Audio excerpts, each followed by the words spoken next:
य एनं वेत्ति हन्तारं यश्चैनं मन्यते हतम् उभौ तौ न विजानीतः नायं हन्ति न हन्यते न जायते म्रियते वा कदाचित् नायं भूत्वा भविता वा न भूयः अजो नित्यशाश्वतोऽयं पुराणः न हन्यते हन्यमाने शरीरे वेदा विनाशिनं नित्यं य एनमजमव्ययं कथं स पुरुषः पार्थ कं घातयति हन्तिकं वासांसि जीर्णानि यथा विहाय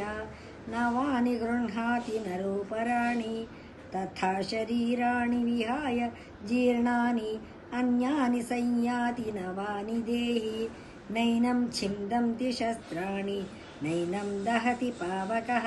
न चैनं क्लेदयन्त्यापः न शोषयति मारुतः अध्येद्योऽयमदाह्योऽयम् अक्लेद्यो शोष्य एव च नित्यः सर्वगतस्थाणुः अचलोऽयं सनातनः अव्यक्तोऽयमचिन्त्योऽयम् अविकार्योऽयमुच्यते तस्मादेवं विदित्वैनं नानुशोचितुमर्हसि अथ चैनं नित्यजातं नित्यं वा मन्यसे मृतं तथापि त्वं महाबाहो नैवं शोचितुमर्हसि जातस्य हि ध्रुवो मृत्युः ध्रुवं जन्म मृतस्य च तस्मादपरिहार्येद्धे न त्वं शोचितुमर्हसि अव्यक्तादीनि भूतानि व्यक्तमध्यानि भारत अव्यक्तानि धनान्येव तत्र का परिदेवना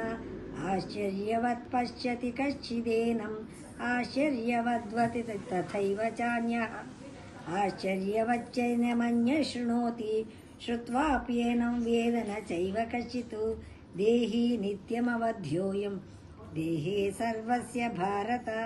तस्मात् सर्वाणि भूतानि न त्वं शोचितुमर्हसि स्वधर्ममपि चावेक्ष्य न विकम्पितुमर्हसि धर्माद्धियुद्धा श्रेयोऽन्यत् क्षत्रियस्य न विद्यते यदृच्छया चोपपन्नं स्वर्गद्वारमपावृतं सुखिनः क्षत्रियाः पार्थ लभन्ते युद्धमीदृशम् अथ चेत्त्वमिमं धर्म्यं सङ्ग्रामं न करिष्यसि ततः स्वधर्मं कीर्तिं च हित्वा पापमवाप्स्यसि अकीर्तिं चापि भूतानि कथयिष्यन्ति ते व्ययां सम्भावितस्य च कीर्तिः मरणादतिरिच्यते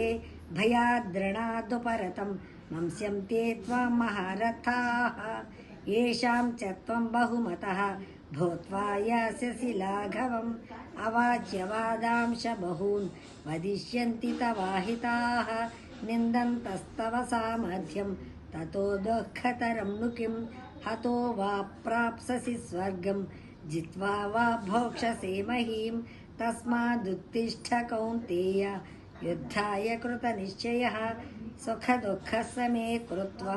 लाभालाभौ जयाजयौ ततो युद्धाय युज्यस्व नैवं पापमवाप्स्यसि एषा ते विहिता साङ्ख्ये बुद्धिर्योगे त्विमां शृणु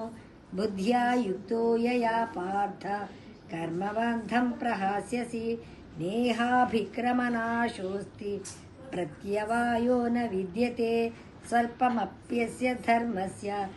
त्रायते महतो भयात् व्यवसायात्मिका बुद्धिः एकेह कुरु नन्दन बहुशाखा ह्यनन्ताश्च